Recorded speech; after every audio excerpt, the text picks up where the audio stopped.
أعوذ بالله من الشيطان الرجيم بسم الله الرحمن الرحيم الحمد لله رب العالمين والصلاة والسلام على الأشرف الأنبياء والمرسلين خاتم النبيين أبي القاسم محمد صلوات اللهم صل على ربي اشرح لي صدري ويسر لي أمري واحلل عقدة من لساني يفقهوا قولي أما بعد فقد قال الله سبحانه وتعالى في كتاب المجيد والفرقان الحميد بسم الله الرحمن الرحيم ألف لام ميم آمنا بالله صدق الله العلي العظيم صلوات على محمد وآل محمد.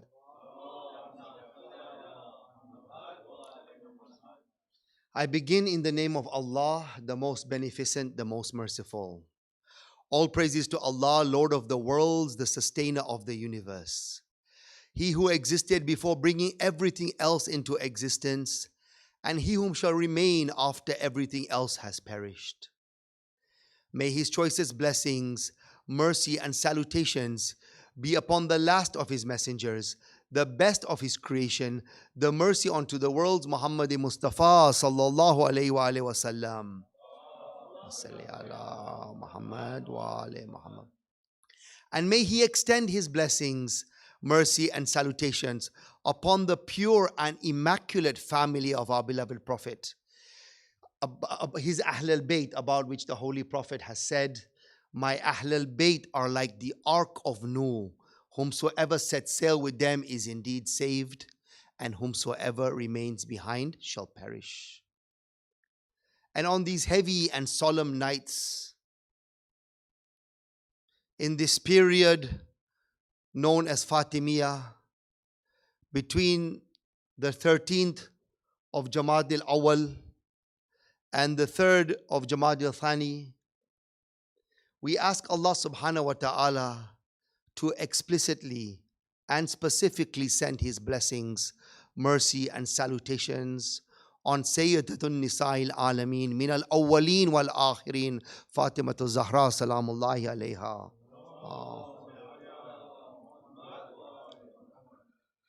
About his beloved daughter, the Holy Prophet has said, "Fatima is the leader of all women of the worlds from the beginning of time until the end of time." Respected elders, brothers and sisters in Islam, Assalamu alaikum wa rahmatullahi wa barakatuh. Man has a tendency that when he wants to be successful, he looks around him to see what others are doing. He turns his face to the east and the west, to the right and the left. What car is this person driving? What house is that person living in? What business is that person doing? In order to see and understand how success can be achieved. And nearly behind every success story, there is ultimately a formula, a recipe, a template that somebody has used in order to achieve that success. And today there is a multi-billion-dollar industry which we find on social media of personal development coaches and mentors and gurus and so on and so forth, selling us some kind of formula for success or some kind of template that we could follow that will lead us to the success with which we desire. And indeed, templates have been shown to work. Why? Because they follow a particular model. They follow a particular recipe or guideline or format that if you take those particular steps in the order in which they are prescribed, then you can achieve that success or that efficiency or that result for which the formula or the template was created. And if we think about it, templates exist in all parts of our lives. We may not realize it, but this world runs on a template. Our majalis runs on a template in terms of the sequence of the programs that go on. Our schools run on a template, a curriculum. Our businesses run in a particular way. Templates we are most familiar with are on our computers when we open a Word document template or an Excel spreadsheet template to make our life easier and more efficient so we are more productive. Whether it's website design or manufacturing or production, every part of our society relies on templates in order to help us achieve results. Franchises, as an example of a business model, is a template in which a new business person can use and implement in order to successfully run that franchise or that business which he has acquired. It's a template. Everything around us runs on some kind of template that has been created to help us achieve success, to achieve efficiency, to improve productivity, to give us better results. So then what about as believers, as Muslims? Has Allah subhanahu wa ta'ala given us a template that we can follow in our lives so we are efficient, so we are productive, so we are successful in the dunya and the akhirah? And if we think about it, we all know this template. We may not use it as a template. We may not reflect upon it as a template with which we can use in our daily lives. But the very first thing that Allah subhanahu wa ta'ala has given all human beings, and particularly the believers, is a template for success. And that template, as believers, we recite it a minimum of 10 times a day. When we remember our marhumin, we recite that template. When we are sick, as we just heard, we requested for that template to be recited. When we want protection and safety, we turn to that template and recite that template. In sickness and in health, in life and death, Allah subhanahu wa ta'ala has attached us to this template. And this template is none other than Surah Al-Fatiha. Now we have been given this great bond with this surah, this amazing attachment. For many of us, it is the first surah that we learn as children.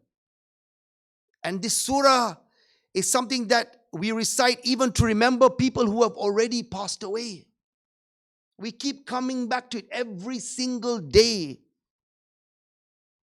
Multiple times in the day, Allah wants us to hold on to this template. But why? You see, when it comes to template, two things are very important if the template is going to work. If the template is going to give you the result, then two things you must adhere to. And what are those two things? You must start with the template and you must stick with the template. You see, if you don't start with the template, then your foundation or your setting won't be right. So you can decide to start in any way you want and then realize maybe later on things are not working out how that you want it to work out. You find the template, but because the foundation is not right in the first place, the template can't really help you get the results you want. Or you start with the template. You think, yes, I'm going to follow this template. I want to achieve these results.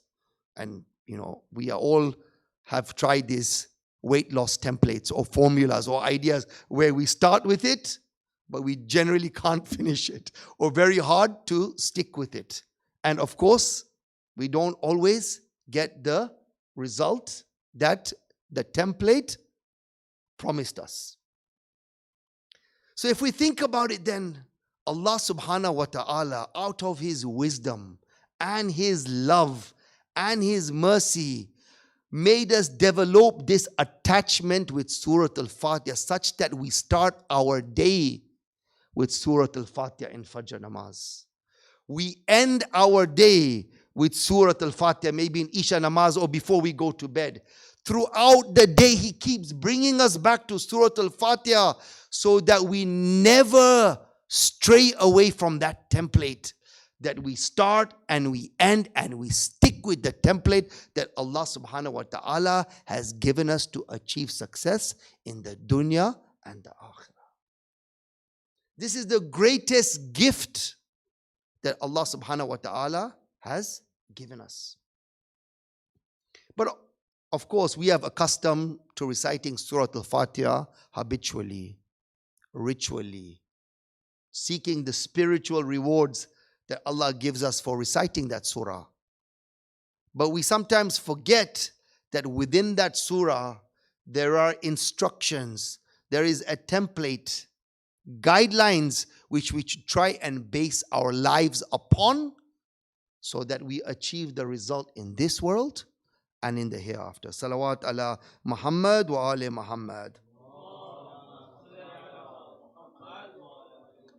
See, Allah subhanahu wa ta'ala says in the glorious Quran in Surah Al-Hijr, and this is where He actually describes Surah Al-Fatiha as a template. He says, وَلَقَدْ آتَيْنَاكَ ثَبْءًا مِنَ الْمَثَانِي وَالْقُرْآنِ الْعَظِيمِ. I have indeed given you the 7 often repeated verses and the Grand Quran.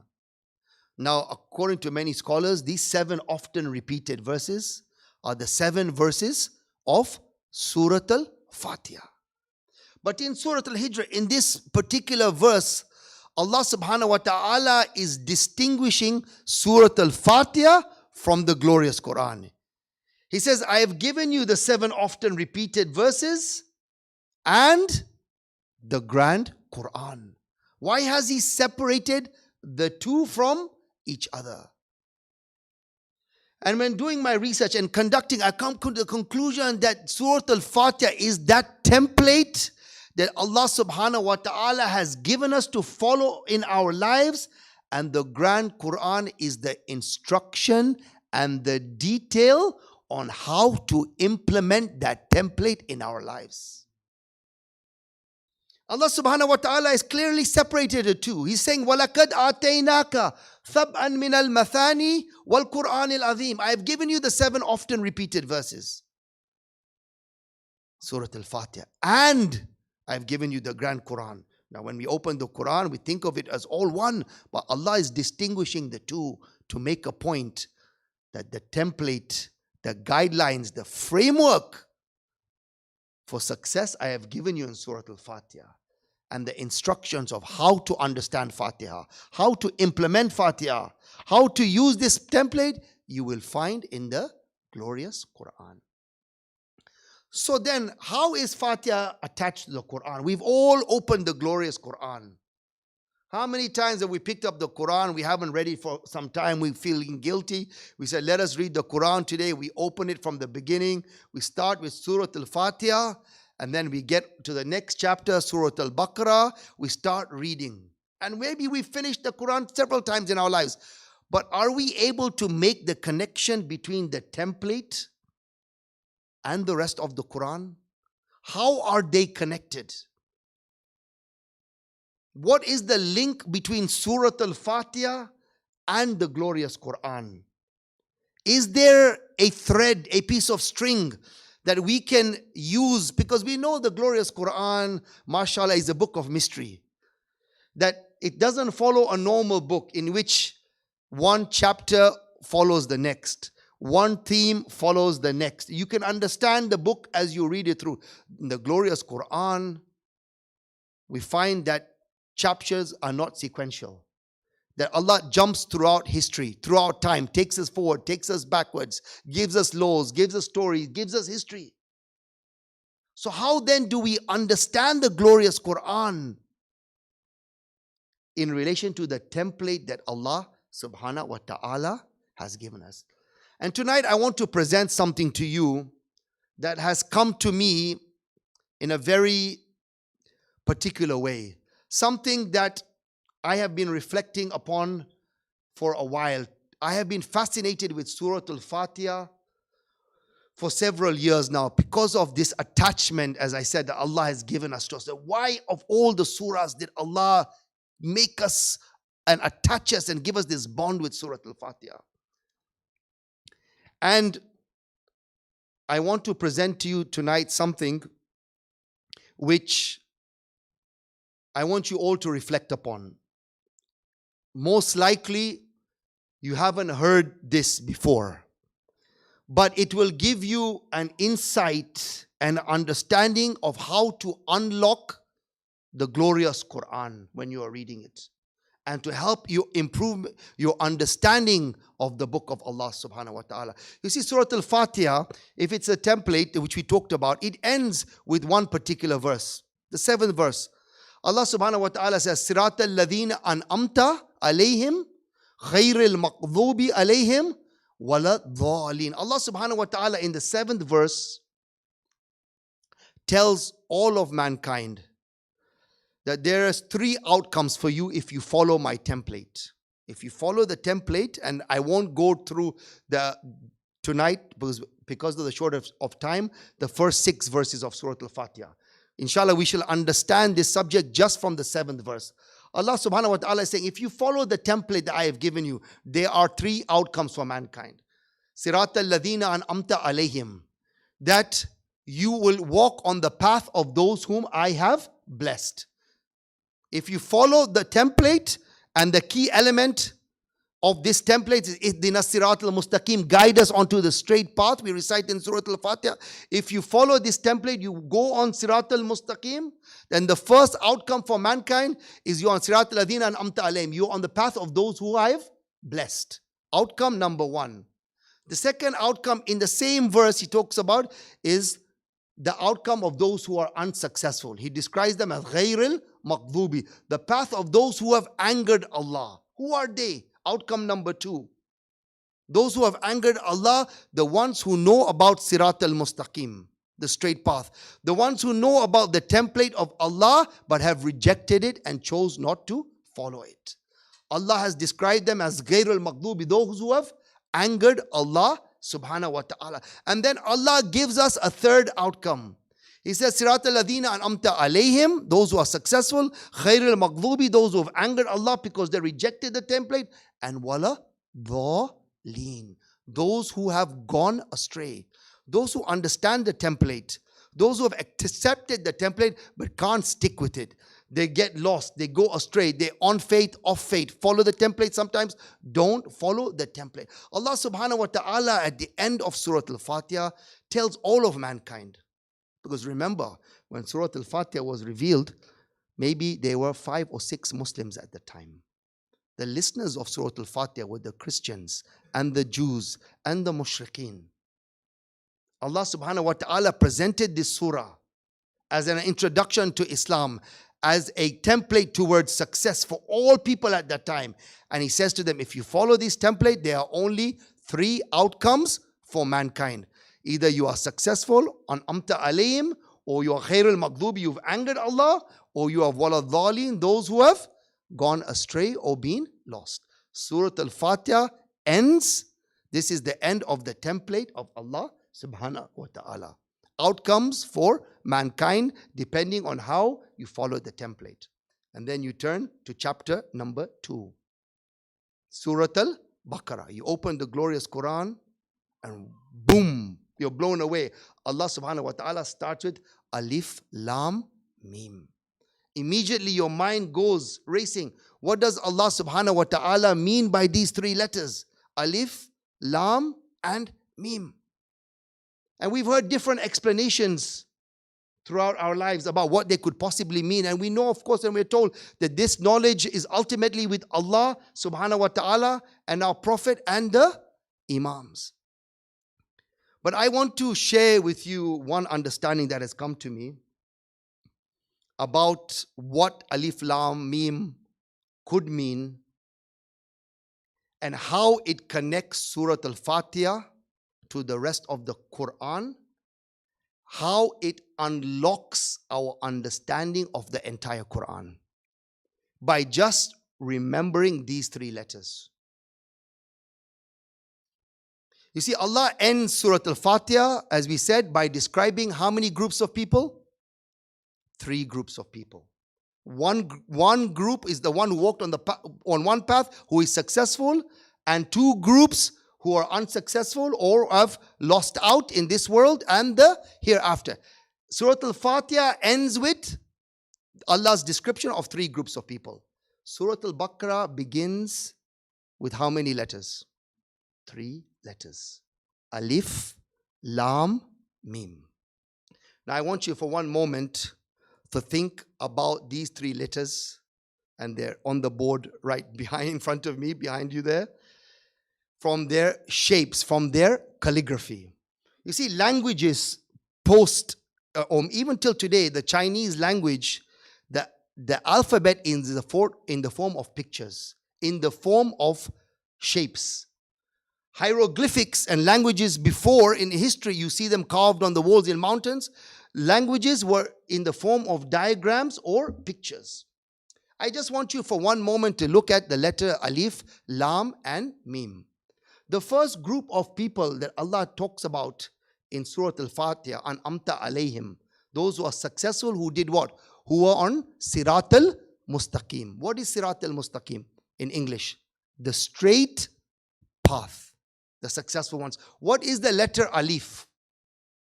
A straight line. Alif representing those who are on Sirat al-Mustaqim.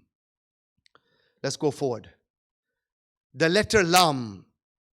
In your minds, you know the letter Lam is a straight line and then curves off at the bottom, as if you're on the line and then you leave that line. Who is the second group of people that Allah talks about in Surah Al-Fatiha in the 7th verse? The Ghayril Maghdubi, the ones who have angered Allah. Why have they angered Allah? Because they know Sirat al-Mustaqim, but they rejected Sirat al-Mustaqim. They decided not to go on that straight path and to do what pleases them, to take a different route, a different path, a different direction. They know Sirat al-Mustaqim, but they leave Sirat al-Mustaqim. The shape of the letter Lam is a straight line and then departs from that straight line at the bottom. You following me so far? And then the third letter, Mim. If we think about the shape of Mim, it is a round circle with a line that drops off at the end. The third group of people that Allah subhanahu wa ta'ala talks about in Surah Al-Fatiha, who are they? وَلَضَّالِينَ. Those who have gone astray, who are lost, who are in faith, off faith, who follow the instructions, sometimes don't follow the instructions other times. What do we say often? How do we often describe people who have gone astray or who are lost? Or sometimes when we are lost, we feel like we are just going round and round in a circle. It's often the description that we give to people who are lost, that we start somewhere, we don't follow any instructions, we go round and round, and sometimes we end up where we started until we ultimately lost. Allah subhanahu wa ta'ala is saying that wala dhaleen, they are the people who know the Sirat al-Mustaqim, accept the Sirat al-Mustaqim, but because they don't stick to it, because they don't follow it, they go astray. It's like they're going round and round until, like the tail of Mim that drops off, they also are lost in this world and in the hereafter. 3 letters at the beginning of Surah Al-Baqarah that is connecting to the 7th verse, the last verse, the ending of the template of Allah subhanahu wa ta'ala, Surah Al-Fatiha. Salawat ala Muhammad wa ali Muhammad.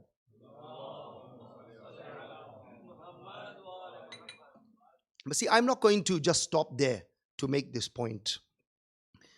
Because Surah Al-Fatiha, Surah Al-Baqarah, and we've all read it, and if we reflect on the meaning, and tonight I will invite you all to read Surah Al-Baqarah. Not much, the first 21 verses.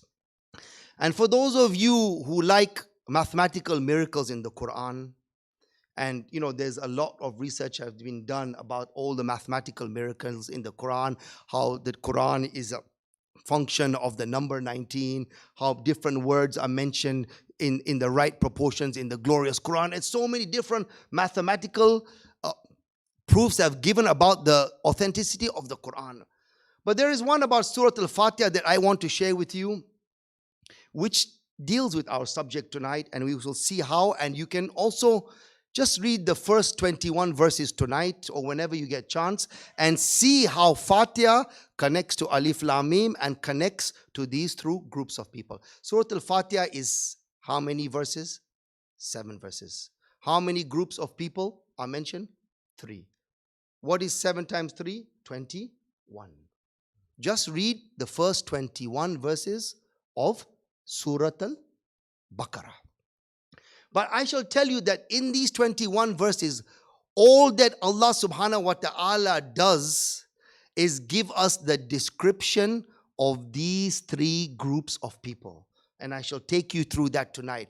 You see, the template, as we said, is just a template, a framework, a guideline for us to follow. The detail, the instruction is in the glorious Quran. Allah talks about 3 groups of people in 7th verse. Sirat al-ladhina an'amta alayhim, khairul maghdubi alayhim waladhdallin. But He doesn't tell us much about those people. What are their qualities? What are their virtues? What is their behavior?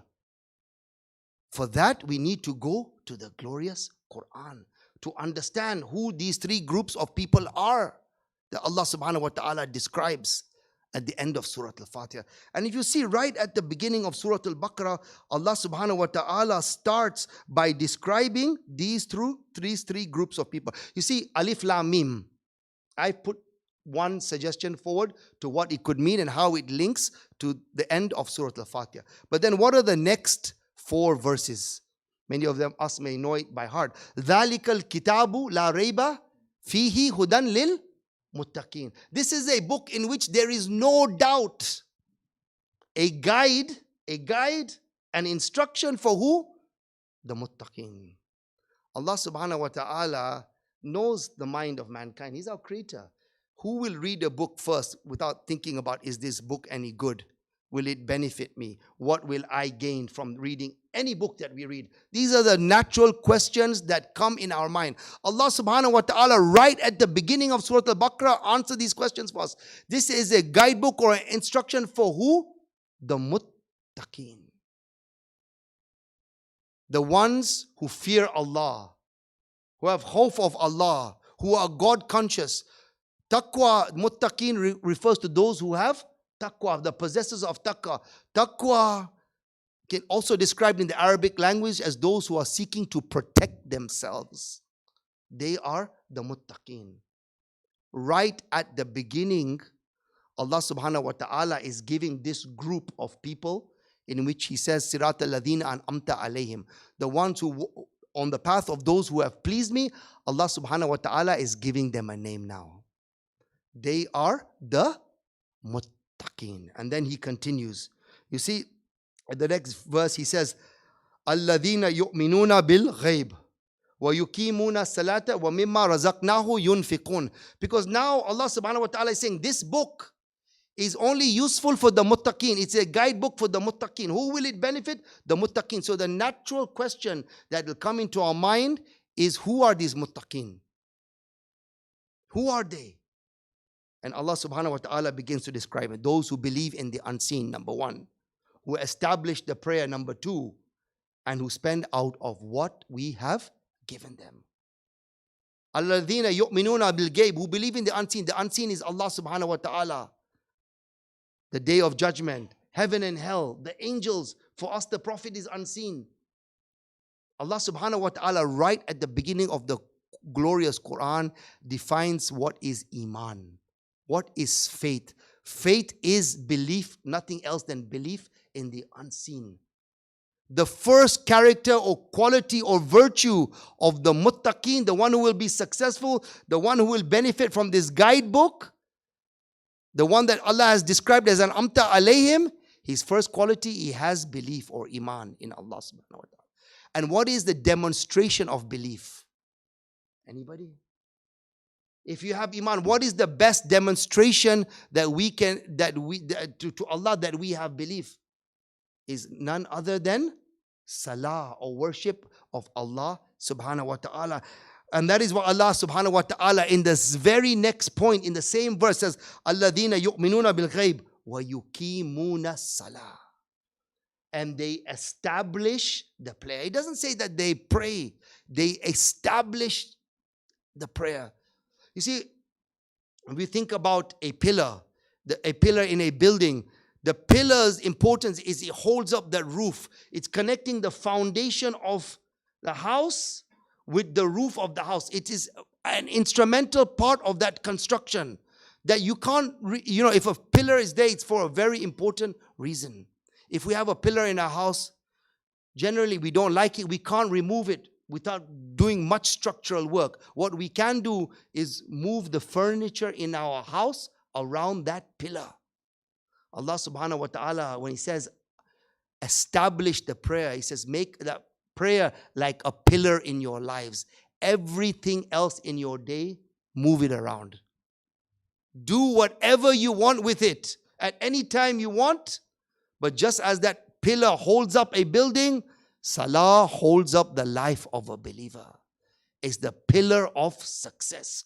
Right at the beginning of the Quran, Allah is now giving us the formula, the instructions of that first group, An'amta alayhim.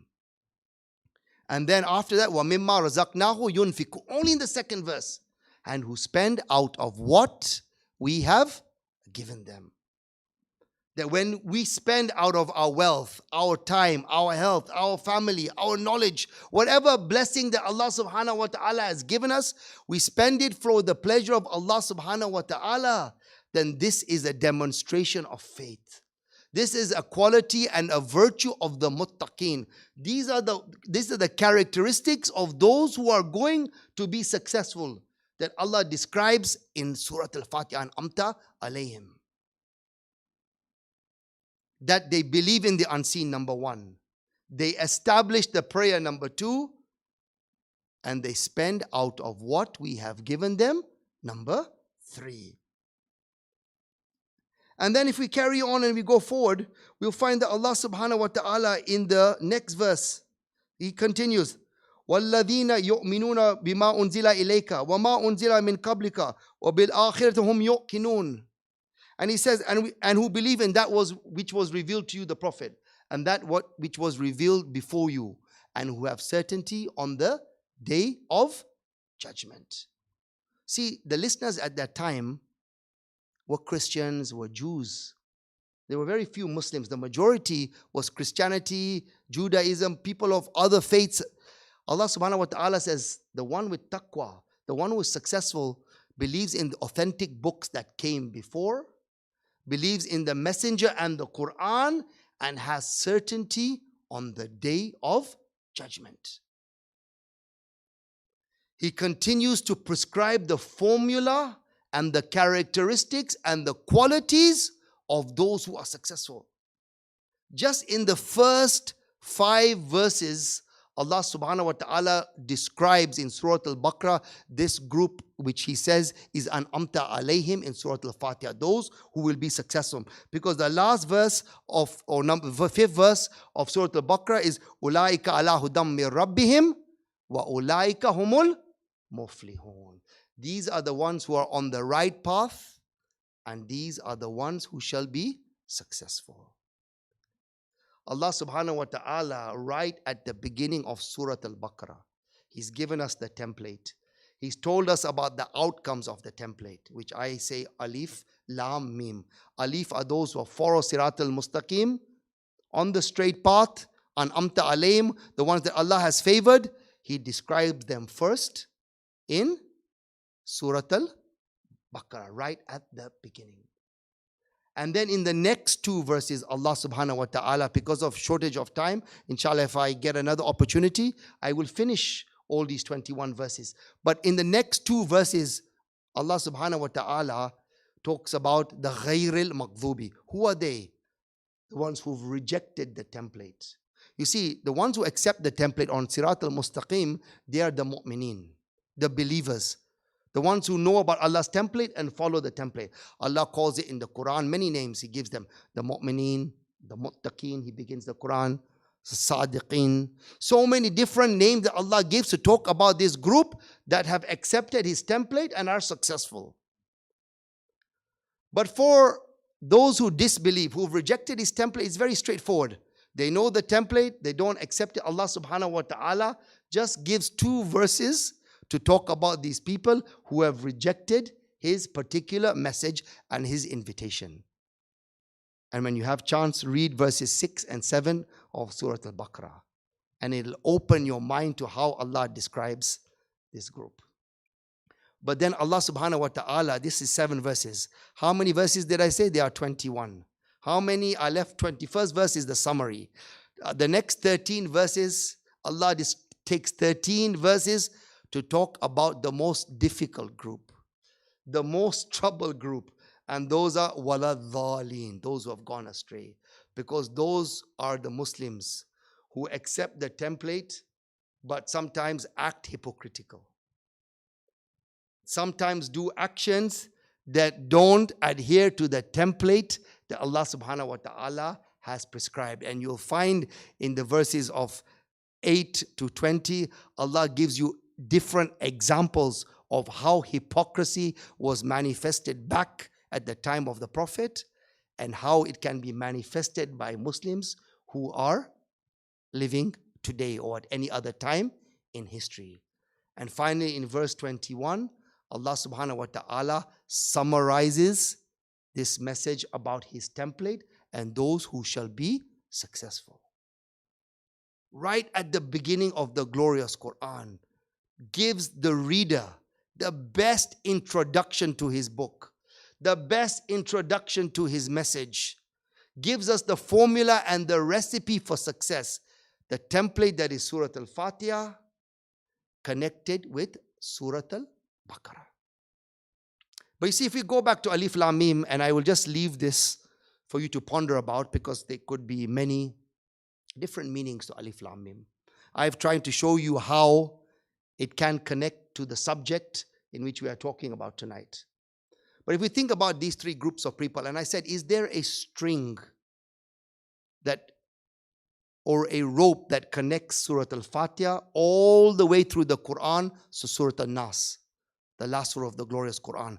That when we are reading different surahs, when we're looking at the meaning, how do we connect this to that template? And in my mind, this key of Alif Lam Mim helped me understand that the Quran is a book about people. 3 types of people. Every story in the glorious Quran, every law, every dua, every commandment, everything that is written in the glorious Quran, you can take it back to one of these 3 types of people. Either Allah subhanahu wa ta'ala is praising the believers, guiding the believers, telling us about those who have disbelieved and all the proofs that He's given them and yet they've still disbelieved, or given us examples of those who have gone astray. The entire Quran can be understood by thinking about these 3 groups of people. That every single verse you read, you can relate it to one of these 3 groups of people. Either to the believers, to the kafir, or to the munafiqeen, the hypocrites that Allah subhanahu wa ta'ala uses and describes in the summary of Surah Al-Fatiha. That mankind, there is only 3 outcomes for you. I have given you this template. I have, and in the previous lecture, some of you may remember or not, but Surah Al-Fatiha has got many layers of depth. And one of the things about Surah Al-Fatiha is written in the form of a covenant or a contract between us and Allah subhanahu wa ta'ala. That if we follow that contract, if we stick to the covenant with Allah subhanahu wa ta'ala, then we can be of those who are successful. But if we don't follow it, then we are 2 types of losers. Either ones who have rejected it or the ones who have gone astray. Salawat ala Muhammad wa ali Muhammad. One short musibah before we end. One of the biggest stains in Islamic history is that until today, nobody knows with certainty where the daughter of our beloved Prophet, Fatima al-Zahra salamullahi alayha, is buried. Now naturally, with any stain, and if we have got a stain on our clothing, we will try and erase that stain. We will try and wash it out. Or if we can't, we will try and hide it or cover it up.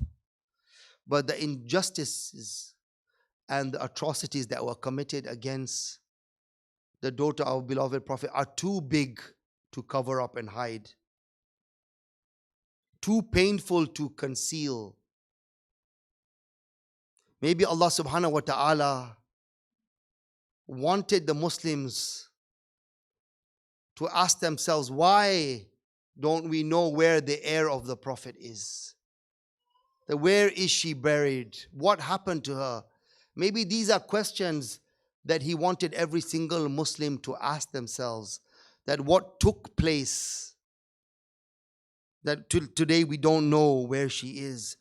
For she said herself once, crying beside the grave of her father, "Oh my beloved father, the atrocities that are fallen upon me after you departed from this world are so great that if they fall upon daytime, it would turn into night." Such were the atrocities that befell her, that she asked for her husband to bury her in the darkness of the night, so that nobody could know where her grave was. That Amir al-Mu'mineen dug so many graves so the Muslims at that time wouldn't know where Fatima al-Zahra was buried. I will just end with a few words of the Masai which I heard Ayatollah Wahid Khurasani give once in a lecture.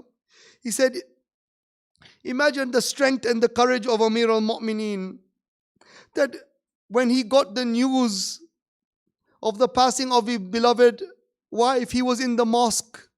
When his young boys Hassan and Hussein came running towards him, said, "Baba, our mother is now no longer in this world." He said when Amir al-Mu'mineen heard this, he tried to get up and rush back home. But as he got up, he fell to the ground. Ayatollah Wahid Khurasani says, imagine the strength of Amir al-Mu'mineen, his courage, his bravery. He was Ya'sub al-Muslimin, Imam al-Muttaqin, Asad Allah al-Ghalib. He was the most bravest soldier, the lion of Allah. But when he got the news of Fatima al-Zahra's passing, he couldn't have the strength to even stand up. He fell to the ground such that the companions had to hold him. They brought him some water and they carried him back home. I said, "Oh Amir al-Mu'mineen, when you got the news of the passing of your wife, you lost all strength. You broke down. She was the reflection and resemblance of Rasulullah. But there was one more reflection and resemblance of Rasulullah in Karbala. Tell me, how did Abu Abdullah al-Hussein, with no water and food for 3 days, when he heard the call, Ya Abata alayka minni salam, oh my final farewell salams upon you, how did Imam al-Hussein alayhi salam find the strength to run to his son Aliun Akbar and bid him farewell? Ala la'natullahi ala al-qawmi al-zalimin, fasaya'lamu alladhina zalamu yanqalibun, inna lillahi wa inna ilayhi raji'un. Suratul Mubarak al-Fatiha. Bismillah.